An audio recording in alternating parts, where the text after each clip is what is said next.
ఓం విఘ్నేశ్వరాయ నమః. ఓం శ్రీ గురుభ్యో నమః. ఓం దుందుర్గాయ నమః. ప్రేక్షక మహాశీలందరికీ నమస్కారం. మీనరాశికి చెందిన జాతకులకి జనవరి నెల 8వ తేదీన గోచార ఫలితాలు ఎలాగుంటాయనే విషయాన్ని మనం తెలుసుకునే ప్రయత్నం చేద్దాం. ఈ మీనరాశికి చెందిన జాతకులు అంటే పూర్వభాద్ర నక్షత్రం 4వ పాదం, ఉత్తరాభాద్ర నక్షత్రం 1, 2, 3, 4 పాదాలు, రేవతి నక్షత్రం 1, 2, 3, 4 పాదాలకు చెందిన వ్యక్తులు ఎవరైనా సరే ఈ మీనరాశికి చెందిన జాతకులై ఉంటారు. అలాగే ఎవరి పేర్లు అయితే మొదటి అక్షరం ది ది ది దు షం ఝ ధ దే దో చా చి అనే అక్షరాలు ఉంటాయో వారు కూడా ఈ మీనరాశికి చెందిన ఫలితాలని చూసుకోవచ్చు. మరి ఈ మీనరాశికి చెందిన జాతకులకి జనవరి 8వ తేదీన గోచార ఫలితాలను కనుక మనం ఒకసారి కనుక చూసుకుంటే, ఈ మీనరాశికి చెందిన జాతకులకి ఈ రోజంతా కూడా మీరు చేపట్టిన కార్యక్రమాల్లో ఏదో ఒక రకమైన ఇబ్బందులు కానీ, ఏదో ఒక రకమైన సమస్యలు కానీ, ఏదో ఒక రకమైన ఆటంకాలు కానీ రావడానికి ఎక్కువగా అవకాశం ఉంటుంది. మీరు చేపట్టిన పనుల్లో ఈ ఇబ్బందులు కానీ, ఆటంకాలు కానీ, సమస్యలు కానీ రావటం వల్ల మీరు కొంచెం మానసికంగా ఆందోళనకు గురయ్యే అవకాశాలు ఎంతైనా ఉంటుంది. అలాగే పరిస్థితులు మీకు పెద్దగా సహకరించవన్న విషయాన్ని గమనించాల్సిన అవసరం ఎంతైనా ఉంటుంది. అలాగే దానివల్ల ఏంటంటే మీరు ఎక్స్పెక్ట్ చేసిన టైంకి మీరు పనులు పూర్తి చేయలేకపోతారు. ఎక్స్పెక్ట్ చేసిన టైంకి మీరు మీ కార్యక్రమాలన్నీ కూడా సంపూర్ణంగా పూర్తి చేయలేకపోవడం వల్ల సమాజంలో కానీ, ఇంట్లో కానీ, కుటుంబంలో కానీ ఖచ్చితంగా కూడా మీ మీద ఒక రకమైన నెగిటివ్ ఇంప్రెషన్ అనేది పడుతుందన్న విషయాన్ని గమనించాల్సిన అవసరం ఉంటుంది. అలాగే మీ యొక్క బంధుమిత్రుల నుంచి కానీ, కుటుంబ సభ్యుల నుంచి కానీ మీకు పెద్దగా సహాయ సహకారాలు లభించవు. దానివల్ల ఏంటంటే మీరు కొంచెం మానసికంగా ఆందోళన పడే అవకాశం ఉంటుంది. మానసికంగా కొంచెం అప్సెట్ అయ్యే అవకాశాలు ఉంటాయన్న విషయాన్ని గమనించాల్సిన అవసరం ఎంతైనా ఉంటుంది. అలాగే అందువల్ల మీరు చేస్తున్న కార్యక్రమాల్లో కానీ, మీరు చేస్తున్న పనుల్లో కానీ ఆ స్వేచ్ఛ, మీరు ఏదైతే స్వేచ్ఛ కోరుకుంటారో ఆ స్వేచ్ఛ మీకు లభించకపోవటం వల్ల మీరు కొంచెం మానసికమైన అశాంతికి గురవడానికి కూడా అవకాశాలు ఉంటాయన్న విషయాన్ని ఈ మీనరాశికి చెందిన జాతకులు తెలుసుకోవాల్సిన అవసరం ఎంతైనా ఉంటుంది. అలాగే ఈ మీనరాశికి చెందిన జాతకులకి ఖచ్చితంగా కూడా మీరు మీ యొక్క వ్యక్తిగత అభిప్రాయాలు కాకుండా మీరు ఇతరుల యొక్క ఆధీనంలోకి వెళ్తారు. అంటే ఇతరులు మిమ్మల్ని కమాండ్ చేసే స్థితిలో ఉంటారు. దానికి ఆ ఇతరులు కమాండ్ చేసిన స్థితిలో మీరు ఆ పనులన్నీ కూడా చేసుకొని పోవడానికి ఎక్కువగా అవకాశం ఉంటుందన్న విషయాన్ని ఈ మీనరాశికి చెందిన జాతకులు తెలుసుకోవాల్సిన అవసరం ఎంతైనా ఉంటుంది.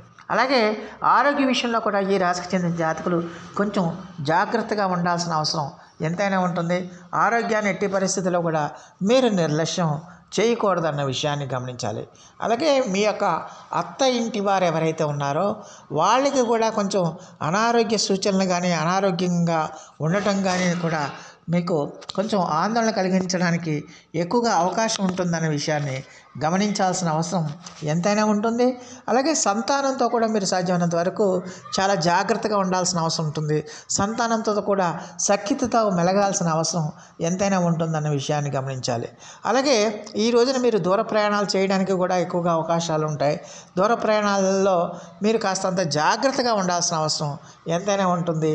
ఎట్టి పరిస్థితుల్లో కూడా మీరు అనాసక్తంగా దూర ప్రయాణాలు చేయకూడదు. అనాసక్తంగా 2 వీలర్స్ కానీ, 4 వీలర్స్ కానీ నడపకూడదు. ప్రయాణాల్లో చాలా జాగ్రత్తగా ఉండాలి. సెల్ ఫోన్స్తో డ్రైవింగ్ చేయటం, సెల్ ఫోన్తో రోడ్ల మీద నడవటం, ఇటువంటి పనులు ఏవి కూడా మీరు చేయకుండా ఉండటం అనేది మంచిదన్న విషయాన్ని గమనించాలి. అలాగే ఈ రోజున మీరు కలహాలకి మీరు దూరంగా ఉండాల్సిన అవసరం ఉంటుంది. ఎదుటి వాళ్ళు మిమ్మల్ని టార్గెట్ చేసి, ఏదో విధంగా టార్గెట్ చేసి, ఏదో విధంగా మిమ్మల్ని హింసించి, ఏదో విధంగా మిమ్మల్ని దుర్భాషలాడే పరిస్థితులు ఉంటాయి. అలాంటి పరిస్థితుల్ని మీరు ముందే గ్రహించి వాళ్ళు ఏమనుకున్నా మీరు పట్టించుకోకుండా ఓర్పు సహనాలతో ఉంటే కనుక చాలా వరకు సమస్యల నుంచి మీరు బయటపడడానికి అవకాశం ఉంటుంది. ఎందుకంటే ఎదుటి వాళ్ళు తెలిసి మిమ్మల్ని ఏదో విధంగా మిమ్మల్ని బాధ పెట్టాలని వాళ్ళు అనడానికి అవకాశాలు ఉంటాయి. కాబట్టి అందువల్ల మీరు ఆ మాటలు ఏవి పట్టించుకోకుండా మీ పని ఏదో మీరు చేసుకోని పోవటం వల్ల చాలా వరకు సమస్యల నుంచి మీరు బయటపడడానికి ఎక్కువగా అవకాశం ఉంటుందనే విషయాన్ని గమనించాలి. అటు కుటుంబ సభ్యుల నుంచి కానీ స్నేహితుల నుంచి కానీ బంధువుల నుంచి కానీ మీరు ఆశించిన సహాయ సహకారాలు మాత్రం ఈ రోజున లభించవన్న విషయాన్ని గమనించాల్సిన అవసరం ఉంటుంది. దానివల్ల ఏంటంటే మీరు కొంచెం మానసికంగా ఆందోళన చెందడానికి, మానసికంగా ఇబ్బంది పడడానికి ఎక్కువగా అవకాశాలు ఉంటాయనే విషయాన్ని గమనించాలి. అలాగే విద్యార్థులు ఎవరైతే ఉన్నారో ఆ విద్యార్థులు కూడా చాలా కష్టపడి చదువుకోవాల్సిన అవసరం ఎంతైనా ఉంటుంది. విద్యార్థులు ఎట్టి పరిస్థితుల్లో కూడా మీరు ఏకాగ్రత పెట్టకపోతే కనుక ఖచ్చితంగా మీరు మీ చదువులో మీరు ఆశించిన ఫలితాలు పొందరన్న విషయాన్ని గమనించాల్సిన అవసరం ఉంటుంది. అయితే ఆదాయం అంతంత మాత్రంగానే ఉంటుంది. ఆదాయం అంతంత మాత్రంగానే ఉన్న ఖర్చులు పెరగడానికి కూడా అవకాశాలు ఉంటాయన్న విషయాన్ని ఈ కుంభరాశికి చెందిన జాతకులు తెలుసుకోవాల్సిన అవసరం ఎంతైనా ఉంటుంది. మరి ఈ రాశికి చెందిన ఉద్యోగస్తులు కానీ, వ్యాపారస్తులు కానీ, లేకపోతే ఇతర శ్రామిక రంగాల్లో పనిచేస్తున్న వారు కానీ వీళ్ళంతా కూడా ఈ రోజంతా కూడా చాలా జాగ్రత్తగా ఉండాలి. చాలా ఆచితూచి వ్యవహరించాలి. ఘర్షణలకి, గొడవలకి, కొట్లాట్లకి మీరు దూరంగా ఉండటం మంచిదన్న విషయాన్ని గమనించాలి. అలాగే ఈ రాశికి చెందిన స్త్రీలు కూడా ఈ రోజున ఎంత ఓర్పు సహనాలతో ఉంటే అంత మంచిది, ఎంత మౌనం పాటిస్తే అంత మంచిది అవుతుందన్న విషయాన్ని గమనించాల్సిన అవసరం ఎంతైనా ఉంటుంది. అలాగే ఈ రాశికి చెందిన జాతకులు ఖచ్చితంగా కూడా అంటే మీకు అటు కుటుంబ వాతావరణం కానీ లేకపోతే బయట వాతావరణం కానీ మీకు అంతా సహకరించకపోవడం వల్ల కొంచెం మానసికంగా ఇబ్బంది పడి కొంచెం ఆత్మ న్యూనతలోకి వెళ్ళే అవకాశాలు కూడా లేకపోలేదన్న విషయాన్ని గమనించాలి. అందువల్ల మీరు ఆత్మబలాన్ని పెంచుకోవాలి, ఆత్మవిశ్వాసాన్ని పెంచుకోవాలి. ఎట్టి పరిస్థితుల్లో కూడా ఇతరుల విషయాలను మీరు పట్టించుకోకండి. ఇతరులు ఏమనుకున్నా సరే ఎవడి పాపం వాడే అన్న చందంలో మీరు ముందుకు వెళ్ళండి. ఖచ్చితంగా కూడా దైవనామస్మరణం చేసుకుంటూ మీరు ముందుకెళ్తే కనుక చాలా వరకు సమస్యల నుంచి బయటపడడానికి ఎక్కువగా అవకాశం ఉంటుంది. అలాగే ఈ రాశికి చెందిన జాతకులకి ఆదాయం విషయంలో మాత్రం అంతంత మాత్రంగానే ఉంటుంది. ఆదాయం ఉన్నప్పటికీ కూడా ఖర్చులు ఎంతో కొంత ఉంటాయన్న విషయాన్ని గమనించాల్సిన అవసరం ఎంతైనా ఉంటుందనే విషయాన్ని గమనించాలి. మరి ఈ రాశికి చెందిన జాతకులు మరిన్ని మంచి ఫలితాల కోసం, మరిన్ని సత్ఫలితాల కోసం ఈ రోజున కాలభైరవ స్తోత్రాన్ని మీరు పఠించండి. కాలభైరవ స్తోత్రాన్ని పఠిస్తూ మీ కార్యక్రమాలు చేసుకోవటం వల్ల చాలా వరకు సమస్యల నుంచి మీరు బయటపడడానికి ఎక్కువగా అవకాశం ఉంటుంది. సో ఆ దేవదేవుడు మీ అందరికీ కూడా ఆయుర ఆరోగ్య ఐశ్వర్యాలు ఇవ్వాలని మనస్ఫూర్తిగా కోరుకుంటూ, మీరు మా ఛానల్ ఇప్పటివరకు కనుక సబ్స్క్రైబ్ చేయకపోతే వెంటనే మా ఛానల్ని సబ్స్క్రైబ్ చేయండి.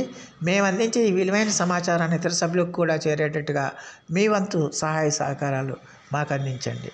సో ఈ నా వీడియో కనుక మీకు నచ్చితే లైక్ చేయండి, షేర్ చేయండి, కామెంట్ చేయండి, సబ్స్క్రైబ్ చేయండి. సర్వే జనా సుఖినో భవంతు. నమస్కారం.